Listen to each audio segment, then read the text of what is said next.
Christ lord ಶುಭ ಮುಂಚಾನೆ. ಕರ್ತನಾದ ಯೇಸು ಕ್ರಿಸ್ತನ ನಾಮದಲ್ಲಿ ನಮ್ಮೆಲ್ಲ ಸಹೋದರ ಸಹೋದರಿಯರನ್ನ ವಂದಿಸ್ತೇವೆ. ನೀವಿನ್ನು ನಮ್ಮ ಚಾನಲ್ ಅನ್ನು ಮೊದಲನೇ ಬಾರಿ ವೀಕ್ಷಿಸುತ್ತಿರುವುದಾದರೆ ದಯವಿಟ್ಟು ಸಬ್ಸ್ಕ್ರೈಬ್ ಮಾಡ್ಕೊಳ್ಳಿ, ಲೈಕ್ ಮಾಡಿ, ಶೇರ್ ಮಾಡಿ ಹಾಗೂ ನಿಮ್ಮ ಪ್ರಾರ್ಥನಾ ಮನವಿಗಳನ್ನು ನಮಗೆ ಕಮೆಂಟ್ ಮೂಲಕವಾಗಿ ತಿಳಿಸಬಹುದಾಗಿದೆ. ಕರ್ತನ ನಾಮಕ್ಕೆ ಮಹಿಮೆಯಾಗಲಿ. ಈ ಮೂಲಕ ನನ್ನ ಮಾತುಗಳನ್ನು ವೀಕ್ಷಿಸುತ್ತಿರುವಂಥ ನಿಮ್ಮೆಲ್ಲರಿಗೂ ಪ್ರಭುವಾದ ಯೇಸು ಕ್ರಿಸ್ತನ ನಾಮದಲ್ಲಿ ನನ್ನ ಸ್ನೇಹ ಪ್ರೀತಿ ವಂದನೆಗಳನ್ನು ತಿಳಿಸೋನಾಗಿದ್ದೇನೆ. ಈ ಒಂದು ದಿನವನ್ನು ಕೂಡ ಕಾಣಲಿಕ್ಕೆ ದೇವರು ಕೊಟ್ಟ ಕೃಪೆಗಾಗಿ ಸ್ತೋತ್ರ. ಈ ದಿನವೂ ಕೂಡ ನಾವು ಆತನ ಸನ್ನಿಧಿಯಲ್ಲಿ ಆತನ ಮಾತುಗಳನ್ನು ಕೇಳಿ ಈ ದಿನವನ್ನು ಪ್ರಾರಂಭ ಮಾಡಲಿಕ್ಕೆ ದೇವರು ಕೊಟ್ಟ ಒಳ್ಳೆಯ ಅವಕಾಶಕ್ಕಾಗಿ ಮುಂದಿರುವ ಸಮಯ ನಾವು ಆತನ ಮಾತುಗಳನ್ನು ಕೇಳೋಣ. ಆತನ ಸನ್ನಿಧಿಯಲ್ಲಿ ಆತನ ಮಾತುಗಳನ್ನು ಕೇಳಿ ಆತನ ಮಾತುಗಳ ಮೂಲಕ ಬಲವನ್ನು ಹೊಂದಿಕೊಂಡು ಈ ದಿನವೂ ಕೂಡ ನಾವು ಮುಂದೆ ಹೋಗೋಣ. ಪ್ರಾರ್ಥನೆಯೊಂದಿಗೆ ವಾಕ್ಯ ಸಂದೇಶದ ಭಾಗವನ್ನು ಪ್ರಾರಂಭ ಮಾಡಿಕೊಳ್ಳೋಣ. ಪ್ರೀತಿ ಸ್ವರೂಪನಾದ ತಂದೆ, ಒಳ್ಳೆ ಸಮಯಕ್ಕಾಗಿ ಸ್ತೋತ್ರ. ನಾವು ಪ್ರಾರ್ಥಿಸ್ತೇವೆ, ಈ ಒಂದು ದಿನವನ್ನ ನಮಗೆ ದಾನವಾಗಿ ಕೊಟ್ಟಿದ್ದೀರಿ. ಮುಂದಿರುವ ಸಮಯ ನಿನ್ನ ವಾಕ್ಯಗಳನ್ನು ಕೇಳಿ ಬಲವನ್ನು ಹೊಂದಿಕೊಳ್ಳಿಕ್ಕೂ ದೇವರೇ ಈ ದಿನದಲ್ಲಿ ಬೇಕಾದ ವಾಕ್ಯದ ದೇವರ ಬಲವನ್ನು ನೀವು ನಮಗೆ ದಯಪಾಲಿಸಿರಿ. ಯಾವ ವಾಕ್ಯದ ಮೂಲಕ ನೀವು ನಮ್ಮೊಂದಿಗೆ ಮಾತನಾಡ್ತಿರೋ ಅದನ್ನು ಹೃದಯದಲ್ಲಿ ಇಟ್ಟುಕೊಂಡು ನಡೆಯಲಿಕ್ಕೆ ಬೇಕಾದ ಕೃಪೆಯನ್ನು ನಮ್ಮೆಲ್ಲರಿಗೂ ಅನುಗ್ರಹಿಸಿರಿ. ಎಲ್ಲ ಘನತೆ ಮಹಿಮೆ ನಿನಗೆ, ಯೇಸುವಿನ ನಾಮದಲ್ಲಿ ತಂದೆ, ಆಮೇನ್ ಆಮೇನ್. ಈ ದಿನದ ವಾಕ್ಯ ಸಂದೇಶದ ವಿಷಯ ಏನಾಗಿದೆ ಎಂಬುದಾಗಿ ನಾವು ನೋಡೋದಾದ್ರೆ, ನಮ್ಮ ಪ್ರಾರ್ಥನೆಯಲ್ಲಿ ನಾವು ದೇವರನ್ನ ಆಶ್ರಯಿಸಿಕೊಳ್ಳುತ್ತೇವೆ ಎಂಬುದಾಗಿರುವಂಥ ವಿಷಯದ ಕುರಿತು ನಾವು ಧ್ಯಾನ ಮಾಡಿಕೊಳ್ಳೋಣ. ಅನೇಕರನ್ನ ನಾವು ಆಶ್ರಯಿಸಿಕೊಳ್ಳುವಾಗ ನಾವು ನಿರಾಶೆಯನ್ನು ಹೊಂದುತ್ತೇವೆ. ಆದರೆ ಪ್ರಾರ್ಥನೆ ಮಾಡುವ ವ್ಯಕ್ತಿ ನಾವು ಆಗೋದಾದ್ರೆ ನಾವು ಸಂಪೂರ್ಣವಾಗಿ ದೇವರನ್ನ ಆಶ್ರಯಿಸಿಕೊಳ್ಬೋದು. ಅಂದ್ರೆ ನಮ್ಮ ಪ್ರಾರ್ಥನೆಯಲ್ಲಿ ನಾವು ದೇವರನ್ನ ಆಶ್ರಯಿಸಿಕೊಳ್ಬೋದು. ನಾವು ಪ್ರಾರ್ಥನೆ ಮಾಡುವಾಗಲೇ ದೇವರು ನಮಗೆ ಆಶ್ರಯವಾಗಿ ಇದ್ದಾನೆ ಎಂಬುದಾಗಿ ನಾವು ಆಶ್ರಯಿಸಿಕೊಳ್ಳಿಕ್ಕೆ ಖಂಡಿತವಾಗ್ಲೂ ಸಾಧ್ಯವಾಗ್ತದೆ. ಅದಕ್ಕೆ ಆಧಾರಿತವಾಗಿ ಒಂದು ವಾಕ್ಯವನ್ನು ನಾವು ಓದಿಕೊಳ್ಳೋಣ. 2 ಪೂರ್ವಕಾಲ ವೃತ್ತಾಂತ ಅದರ 20ನೇ ಅಧ್ಯಾಯ 12ನೇ ವಚನ ಹೀಗೆ ಬರೆಯಲ್ಪಟ್ಟ, ನಮ್ಮ ಮೇಲೆ ಬಂದ ಈ ಮಹಾ ಸಮೂಹದ ಮುಂದೆ ನಿಲ್ಲುವುದಕ್ಕೆ ನಮ್ಮಲ್ಲಿ ಬಲವಿಲ್ಲ, ಏನು ಮಾಡಬೇಕೆಂದು ತಿಳಿಯದು, ನಮ್ಮ ಕಣ್ಣುಗಳು ನಿನ್ನನ್ನೇ ನೋಡುತ್ತೇವೆ ಎಂದು ಪ್ರಾರ್ಥಿಸಿದನು. ಇಲ್ಲಿ ಯೆಹೋಷಾಫಾಟನು ದೇವರನ್ನ ಆಶ್ರಯಿಸಿಕೊಂಡು ಪ್ರಾರ್ಥನೆ ಮಾಡ್ತಿದ್ದಾನೆ.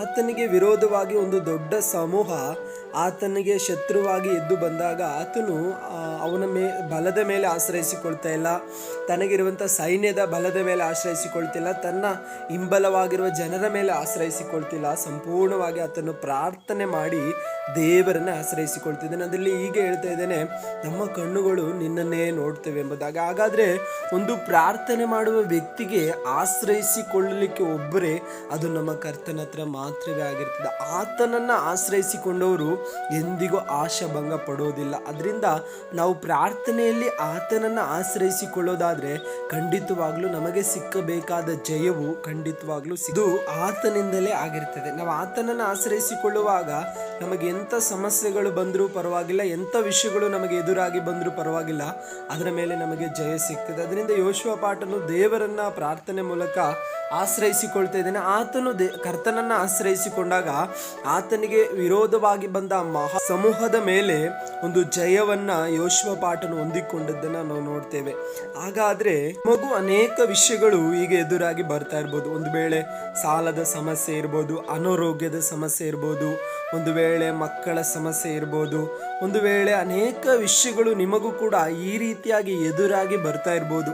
ಎದುರಾಗಿ ಬರ್ತದೆ ಎಂಬುದಾಗಿ ನಿಮಗೆ ತಿಳಿದು ಬಂದಾಗ, ಈಗಲೇ ನನ್ನ ಮುಂದೆ ಸಮಸ್ಯೆ ಬಂದು ನಿಲ್ತು ಎಂಬುದಾಗಿ ನಿಮಗೆ ವಿಷಯ ಗೊತ್ತಾದಾಗ ನೀವೇನು ಮಾಡಬಾರ್ದು, ಅದಕ್ಕೆ ನಿಭಾಯಿಸಲಿಕ್ಕಿರುವ ಮಾರ್ಗವನ್ನು ಹುಡುಕಿಕೊಂಡು ಹೋಗೋದನ್ನು ಬಿಟ್ಟು, ಅದಕ್ಕೆ ವಿರೋಧವಾಗಿ ಗುಣಗುಟ್ಟುವುದನ್ನು ಬಿಟ್ಟು, ಇದರಿಂದ ನನಗೊಂದು ಬಿಡುಗಡೆ ಸಿಕ್ಕಲ್ವಾ ಎಂಬುದಾಗಿ ನಿರಾಶೆ ಪಟ್ಕೊಂಡಿರುವುದನ್ನು ಬಿಟ್ಟು ನೀವು ದೇವರನ್ನ ಪ್ರಾರ್ಥನೆ ಮೂಲಕ ಆಶ್ರಯಿಸಿಕೊಳ್ಳುವುದಾದರೆ ಅದರ ಮೇಲೆ ಖಂಡಿತವಾಗ್ಲೂ ನಮಗೆ ಒಂದು ಜಯ ಸಿಗುತ್ತದೆ.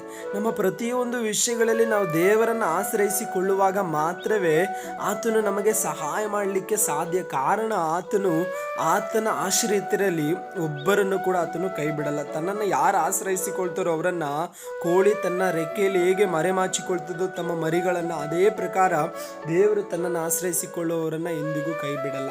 ಹಾಗಾದ್ರೆ ಈ ದಿನಗಳಲ್ಲಿ ನನಗೆ ಯಾರು ಆಶ್ರಯವಿಲ್ಲ, ನಾನು ಯಾರನ್ನು ಆಶ್ರಯಿಸಿಕೊಳ್ಳಿಕ್ಕೆ ಆಗ್ತಾ ಇಲ್ಲ ಎಂಬುದಾಗಿ ಚಿಂತೆ ಮಾಡುವ ವ್ಯಕ್ತಿ ನೀನಾಗಿರುವುದಾದ್ರೆ ನೀನು ಪ್ರಾರ್ಥನೆ ಮಾಡು. ಇರುವ ಸ್ಥಳದಲ್ಲೇ ಮೊಣಕಾಲು ಹಾಕು. ಈ ನಿನ್ನ ಸಮಸ್ಯೆಗೆ ಒಂದು ಪರಿಹಾರ ಸಿಕ್ಕಬೇಕಾದ್ರೆ, ನಿನಗಿರುವಂಥ ಆ ವೇದನೆ ವೇದನೆಗೆ ಒಂದು ಪರಿಹಾರ ಸಿಕ್ಕಬೇಕಾದ್ರೆ, ನಿನಗಿರುವಂಥ ಅವಮಾನ ಅಪಮಾನ ನಿನ್ನನ್ನು ಬಿಟ್ಟು ಹೋಗಬೇಕಾದ್ರೆ, ನಿನಗೆ ಕೆಲಸದಲ್ಲಿ ಒಂದು ಬಿಡುಗಡೆ ಆಗಬೇಕಾದ್ರೆ, ಒಂದು ವೇಳೆ ಕುಟುಂಬದ ವಿಭಾಗ ಆಗಿರುವಂಥ ನಿನ್ನ ಜೀವಿತದಲ್ಲಿ ಕುಟುಂಬವಾಗಿ ಒಂದಾಗಬೇಕಾದ್ರೆ ನೀನು ಒಂದೇ ಒಂದು ಕಾರ್ಯವನ್ನು ಮಾಡಬೇಕು. ಪ್ರಾರ್ಥನೆಯಲ್ಲಿ ಕರ್ತನನ್ನು ಆಶ್ರಯಿಸಿಕೊಳ್ಳುವುದರ ಮೂಲಕ ಮಾತ್ರ. ಕುಟುಂಬದಲ್ಲಿ ಅವಾಗವಾಗ ಸಮಸ್ಯೆಗಳು ಉಂಟಾಗ್ತಾ ಇದೆಯಾ? ಸಮಾಧಾನ ಇಲ್ವಾ? ಮಕ್ಕಳು ಮಾತು ಕೇಳ್ತಾ ಇಲ್ವಾ? ಕೆಲಸದಲ್ಲಿ ಒಂದು ಸಮಾಧಾನ ಸಿಗ್ತಾ ಇಲ್ವಾ? ಯಾವ ಕೆಲಸಕ್ಕೆ ಹೋದ್ರೂ ಕೂಡ ಅಲ್ಲಿ ಒಂದು ಸ್ಥಿರತೆಯಾಗಿ ಕೆಲಸ ಮಾಡ್ಲಿಕ್ಕೆ ಆಗ್ತಾ ಇಲ್ವಾ? ಸಮಸ್ಯೆಗಳು ಅವಾಗವಾಗ ಉದ್ಭವಿಸಿ ಬರ್ತಾ ಇದೆಯಾ? ಏನೇ ಕೆಲಸಕ್ಕೆ ಕೈ ಹಾಕಿದ್ರು ಕೂಡ ಒಳ್ಳೆ ಪ್ರತಿಫಲ ನಿನಗೆ ಸಿಗ್ತಾ ಇಲ್ವಾ? ಕೆಲಸದಲ್ಲಿ ಸಮಸ್ಯೆಗಳು ಉಂಟಾಗ್ತಾ ಇದೆಯಾ? ಹಾಗಾದ್ರೆ ಪ್ರಾರ್ಥನೆಯಲ್ಲಿ ಪೂರ್ಣವಾಗಿ ನೀವು ದೇವರನ್ನು ಆಶ್ರಯಿಸಿಕೊಳ್ಳುವುದಾದ್ರೆ ಖಂಡಿತವಾಗ್ಲೂ ನಿಮ್ಮ ವಿಷಯದಲ್ಲಿ ಒಂದು ಜಯ ಖಂಡಿತವಾಗ್ಲೂ ಸಿಗುವಂಥದ್ದಾಗಿದೆ. ಅದಕ್ಕೆ ಆಧಾರಿತವಾಗಿ ಇನ್ನೊಂದು ವಾಕ್ಯವನ್ನು ಅದೇ ಅಧ್ಯಾಯದಲ್ಲಿ ನಾವು ಓದಿಕೊಳ್ಳೋಣ. ಅದೇ 20ನೇ ಅಧ್ಯಾಯದ ಅದರ 17ನೇ ವಚನ ನಾವು ಓದೋದಾದ್ರೆ, ಈ ಸಾರಿ ನೀವು ಯುದ್ಧ ಮಾಡುವುದು ಅವಶ್ಯವಿಲ್ಲ. ಯೆಹೂದ್ಯರೇ, ಯೆರೂಸಲೇಮಿನವರೇ, ಸುಮ್ಮನೆ ನಿಂತುಕೊಂಡು ಯೆಹೋವನು ನಿಮಗೋಸ್ಕರ ನಡೆಸುವ ರಕ್ಷಣಾ ಕಾರ್ಯವನ್ನು ನೋಡಿರಿ. ಹೆದರಬೇಡಿರಿ, ಕಳವಳಗೊಳ್ಳಬೇಡಿ. ನಾಳೆ ಅವರೆದುರಿಗೆ ಹೊರಡಿರಿ, ಯೆಹೋವನು ನಿಮ್ಮ ಸಂಗಡ ಇರುವನು ಎಂದು ಹೇಳಿದನು. ಹಾಗಾದರೆ ದೇವರನ್ನು ಆಶ್ರಯಿಸಿಕೊಳ್ಳುವ ಪ್ರತಿಯೊಬ್ಬರ ಸಂಗಡವೂ ದೇವರು ಅವರ ಸಂಗಡಿಗನಾಗಿ ನಿಲ್ಲುತ್ತಾನೆ. ನಾವು ಮನುಷ್ಯನನ್ನು ಆಶ್ರಯಿಸಿಕೊಳ್ಳುವಾಗ ಮನುಷ್ಯನು ತಕ್ಕ ಸಮಯ ಬಂದಾಗ ನಮ್ಮನ್ನು ಕೈ ಬಿಟ್ಟು ಹೋಗ್ತಾನೆ. ಕೆಲವೊಂದು ಬಾರಿ ಅವರಿಗೆ ಸಮಸ್ಯೆ ಎದುರಾಗ್ತದೆ ಎಂಬುದಾಗಿ ಬಂದಾಗ ಅವರು ನಮ್ಮನ್ನು ಮರೆತು ಬಿಡ್ತಾರೆ. ಆದರೆ ದೇವರನ್ನು ಯಾರೆಲ್ಲ ಪ್ರಾರ್ಥನೆ ಮೂಲಕ ಆಶ್ರಯಿಸಿಕೊಳ್ತಾರೋ ಅವರನ್ನು ಎಂದಿಗೂ ಕರ್ತನೆ ಏನು ಮಾಡಲ್ಲ, ಕೈ ಬಿಡಲ್ಲ. ಅವರಿಗೆ ಬೇಕಾದದ್ದನ್ನು ಮಾಡಿಕೊಟ್ಟೇ ಕೊಡ್ತಾನೆ. ಅವರು ಎಲ್ಲೇ ಇದ್ರೂ ಪರವಾಗಿಲ್ಲ, ಅವರಿಗೆ ಬೇಕಾದ ಸಹಾಯವನ್ನು ಮಾಡಿಯೇ ಆತನು ಮುಂದೆ ಹೋಗುವಂಥದ್ದು. ಒಂದು ಬಾರಿ ಯೇಸು ಸ್ವಾಮಿ ನಡೆದುಕೊಂಡು ಹೋಗುವಾಗ ಬಾರ್ತಲೋಮಾಯ ಎಂಬ ಕುರುಡನು ಯೇಸು ಸ್ವಾಮಿಯನ್ನು ಕೂಗಿಕೊಳ್ತಾ ಇದ್ದಾನೆ, ಪ್ರಾರ್ಥನೆ ಮಾಡ್ತೇನೆ, ದೇವರೇ ನನಗೆ ಕಣ್ಣು ಬೇಕೆಂಬುದಾಗಿ. ಆ ಪ್ರಾರ್ಥನೆಯನ್ನು ಕೇಳಿ ದೇವರು ಸುಮ್ಮನೆ ಹೋಗಲಿಲ್ಲ. ಅವನಿಗೆ ಬೇಕಾದ ಅಗತ್ಯವನ್ನು, ಆ ಕಣ್ಣನ್ನ ದೃಷ್ಟಿಯನ್ನು ಕೊಟ್ಟೇ ಮುಂದೆ ಹೋದದ್ದನ್ನು ನಾವು ನೋಡ್ತೇವೆ. ಒಂದು ಬಾರಿ ಸಮುದ್ರದಲ್ಲಿ ಶಿಷ್ಯರು ಪ್ರಯಾಣ ಮಾಡುವಾಗ ಅಲೆಗಳು ಎದುರಾಗಿ ಬರ್ತದೆ, ಆದರೆ ಯೇಸು ಸ್ವಾಮಿ ಅವರ ಮಧ್ಯದಲ್ಲಿ ಇದ್ದಾನೆ. ಆದರೂ ಕೂಡ ಶಿಷ್ಯರ ಹೃದಯಗಳು ಕಳವಳಗೊಳ್ತು. ಆದರೆ ದೇವರು ಅವರನ್ನು ಕೈ ಬಿಟ್ಟಿಲ್ಲ. ಅವ್ರಿಗೆ ಏನು ಮಾಡಿದ್ರು? ಅವರಿಗೆ ಸಹಾಯವನ್ನು ಮಾಡಿದ್ರು. ಸಮುದ್ರವನ್ನು, ಅಲೆಯನ್ನು ನಿಲ್ಲಿಸಿದ್ದನ್ನು ನೋಡ್ತೇವೆ. ಒಂದು ಬಾರಿ ಶಿಷ್ಯರ ಮಾತ್ರ ಪ್ರಯಾಣ ಮಾಡುವಾಗ ಅಲೆಗಳು ಎದುರಾಗಿ ಮಧ್ಯ ಸಮುದ್ರದಲ್ಲಿ ಅವರು ಆಗಿದ್ರು. ಆಗ ಸಮುದ್ರದ ಮೇಲೆ ನಡೆದು ಹೋಗಿ ಯೇಸು ಸ್ವಾಮಿ ಅವರಿಗೆ ಸಹಾಯ ಮಾಡಿದ್ದನ್ನು ನಾವು ನೋಡ್ತೇವೆ. ಹಾಗಾದರೆ ಯಾರೆಲ್ಲ ನಾವು ಪ್ರಾರ್ಥನೆ ಮೂಲಕ ದೇವರನ್ನು ಆಶ್ರಯಿಸಿಕೊಳ್ತೇವೋ ಅವರೆಂದಿಗೂ ಏನು ಮಾಡಲ್ಲ, ಆಶಾಭಂಗ ಪಡಲಿಕ್ಕೆ ದೇವರು ಬಿಡಲ್ಲ. ಆತನನ್ನೇ ದೃಷ್ಟಿಸಿದವರ ಮುಖವು ಪ್ರಕಾಶ ಹೊಂದಿತು, ಅವರ ಮುಖವು ಲಜ್ಜೆಯಿಂದ ಕೆಡುವುದಕ್ಕೆ ಬಿಡೋದೇ ಇಲ್ಲ ಎಂಬುದಾಗಿ ದೇವರ ವಾಕ್ಯ ಬರೆಯಲ್ಪಟ್ಟ ಪ್ರಕಾರ ಆತನನ್ನು ಯಾರು ಆಶ್ರಯಿಸಿಕೊಳ್ತಾರೋ ಅವರ ಮುಖವು ಎಂದಿಗೂ ಲಜ್ಜೆಗೆ ಇಡಲಿಕ್ಕೆ ಆತನು ಬಿಡಲ್ಲ. ಅವರಿಗೆ ಬೇಕಾದ ಸಹಾಯವನ್ನು ಮಾಡೇ ಮಾಡ್ತಾರೆ. ನಂತರ ಅವರಿಗೆ ಬೇಕಾದ ವ್ಯವಸ್ಥೆಯನ್ನು ಕೂಡ ಆತನು ಮಾಡಿಕೊಡ್ತಾನೆ. ಅದರಿಂದ ಮಗಳೇ, ನೀನು ಚಿಂತೆ ಮಾಡ್ತಾ ಇದೀಯಾ? ಮಗನೇ, ನೀನು ಚಿಂತೆ ಮಾಡ್ತಾ ಇದೀಯಾ? ಅದನ್ನು ಬಿಡು. ಈ ಸಮಯ ನೀನು ಪ್ರಾರ್ಥನೆ ಮಾಡು. ದೇವರ ಹತ್ರ ಮೊಣಕಾಲೂರು. ನನ್ನ ಜೀವನ ಯಾಕೆ ಹಿಂಗಾಯಿತು ಎಂಬುದಾಗಿ ನೀನು ಬಳಲಿ ಹೋಗಿರೋದಾದ್ರೆ, ಯಾಕೆ ನನಗೆ ಕೆಲಸ ಸಿಗ್ತಾ ಇಲ್ಲ, ಯಾಕೆ ನನ್ನ ಜೀವನ ಈ ರೀತಿಯಾಗಿ ಹಾದು ಹೋಗ್ತಾ ಇದೆ, ಕುಟುಂಬದಲ್ಲಿ ಈ ರೀತಿಯಾದ ಸಮಸ್ಯೆ, ಕುಟುಂಬದ ಹೊರಗಡೆ ಒಂದು ಸಮಸ್ಯೆ, ಇಷ್ಟೆಲ್ಲ ಸಮಸ್ಯೆಗಳನ್ನು ನಾನು ಎದುರುಗೊಳ್ತಾ ಇದ್ದೀನಲ್ಲ, ಇದರಿಂದ ನನ್ನನ್ನು ಬಿಡಿಸೋರು ಯಾರು? ಇದರಿಂದ ನನ್ನನ್ನು ಹೊರತರುವವರು ಯಾರು? ಆ ಕಡೆ ಹೋದರೆ ನನಗೆ ಸಮಾಧಾನ, ಇಲ್ಲಿ ಬಂದರೂ ಕೂಡ ಸಮಾಧಾನ ಇಲ್ಲ, ಎಲ್ಲಿ ಹೋದರೂ ಹಿಂಸೆ ಉಂಟಾಗ್ತಾ ಇದೆಯಲ್ಲ, ಯಾಕೆ ನನ್ನ ಜೀವನನೇ ಬೇಡ ಎಂಬ ಚಿಂತೆ ನನಗೆ ಬರ್ತಾ ಇದೆಯಲ್ಲ ಎಂಬುದಾಗಿ ಒಂದು ವೇಳೆ ಡಿಪ್ರೆಷನ್ಗೆ ನೀನು ಹೋಗಿರೋದಾದರೆ, ಅನೇಕರ ಮಾತುಗಳನ್ನು ಕೇಳಿ ನಿರಾಶೆ ಪಟ್ಟು ಹೋಗಿರೋದಾದರೆ, ಅನೇಕರು ಸಹಾಯ ಮಾಡಲಿಕ್ಕೆ ಮುಂದೆ ಬಂದು ಸಹಾಯವಿಲ್ಲದೆ ನೀವು ನಿಸ್ಸಹಾಯವಾಗಿ ನೀವು ನಿಂತಿರೋದಾದರೆ, ನಿಮಗೆ ಸಹಾಯ ಮಾಡಲಿಕ್ಕೆ ಒಬ್ಬನಿದ್ದಾನೆ, ಆತನೇ ಪ್ರಭುವಾದ ಯೇಸು ಸ್ವಾಮಿ. ನೀವು ಪ್ರಾರ್ಥನೆ ಮೂಲಕ ಆತನನ್ನು ಆಶ್ರಯಿಸಿಕೊಳ್ಳೋದಾದರೆ ನಿಮಗಿರುವ ಆಪ್ಷನ್ ಇರುವ ಸ್ಥಳದಲ್ಲಿ ನೀವು ಮೊಣಕಾಲು ಊರಿ, ದೇವರೇ ನೀನು ನನಗಾಗಿ ಇದೆಯಲ್ಲ ಎಂಬುದಾಗಿ ಆತನನ್ನು ಸಂಪೂರ್ಣವಾಗಿ ಆತುಕೊಂಡು ಆಶ್ರಯಿಸಿಕೊಳ್ಳೋದಾದರೆ ಆತನು ನೀವಿರುವ ಸ್ಥಳಗಳಲ್ಲೇ ಇಳಿದು ಬಂದು ನಿಮಗೆ ಬೇಕಾದ ಸಹಾಯವನ್ನು ಮಾಡಿ ನಿಮ್ಮನ್ನು ಆಶೀರ್ವಾದ ಮಾಡುವವನಾಗಿದ್ದಾನೆ. ಖಂಡಿತವಾಗ್ಲೂ ನಿಮ್ಮನ್ನು ಆತನು ಆಶೀರ್ವದಿಸ್ತೇನೆ. ನಂತರ ನಿಮಗೆ ಬೇಕಾದ ಸಹಾಯವನ್ನು ಮಾಡ್ತೇನೆ. ಅದರಿಂದ ನನ್ನೊಂದಿಗೆ ಸೇರಿ ಪ್ರಾರ್ಥನೆ ಮಾಡ್ತೀರಾ? ಇರುವ ಸ್ಥಳದಲ್ಲಿ ಪ್ರೀತಿ ಸ್ವರೂಪನಾದ ತಂದೆಯೇ, ಯಾರೆಲ್ಲ ನಿನ್ನ ಮಕ್ಕಳು ಕರ್ತನೆಯಪ್ಪ ನಿರಾಶಿತರಾಗಿದ್ದಾರೋ,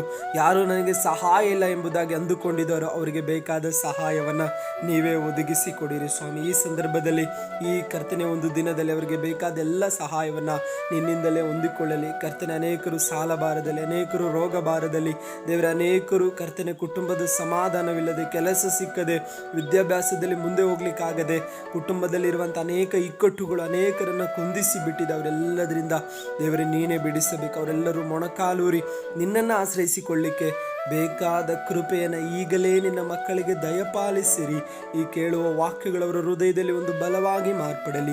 ಎಲ್ಲ ಘನತೆ ಮಹಿಮೆ ನಿನಗೆ, ಯೇಸುವಿನ ನಾಮದಲ್ಲಿ ತಂದೆಯೇ, ಆಮೇನ್. ವಾಕ್ಯಗಳು ನಿಮ್ಮ ಮನಸ್ಸನ್ನು ಸ್ಪರ್ಶಿಸಿ ನಿಮಗೆ ಒಂದು ಬಲವನ್ನು ಕೊಟ್ಟಿರುವುದಾದರೆ, ಇದು ಅನೇಕರು ಕೇಳಿ ಬಲವನ್ನು ಹೊಂದಿಕೊಂಡು ಅವರ ಮನಸ್ಸಿನಲ್ಲೂ ಕೂಡ ಒಂದು ಧೈರ್ಯವನ್ನು ತುಂಬಿಕೊಳ್ಳಿಕ್ಕಾಗಿ ಈ ವಾಕ್ಯಗಳನ್ನು ಕಳಿಸಿಕೊಡಿರಿ. ಅವರು ಕೂಡ ಪ್ರಾರ್ಥನೆ ಜೀವಿತವನ್ನು ಪ್ರಾರಂಭ ಮಾಡಿ ದೇವರನ್ನು ಆಶ್ರಯಿಸಿಕೊಳ್ಳಲಿ. God bless you. ದೇವರ ವಾಕ್ಯದ ಮೂಲಕ ನಿಮ್ಮನ್ನು ಆಶೀರ್ವದಿಸಲಿ. Praise the lord.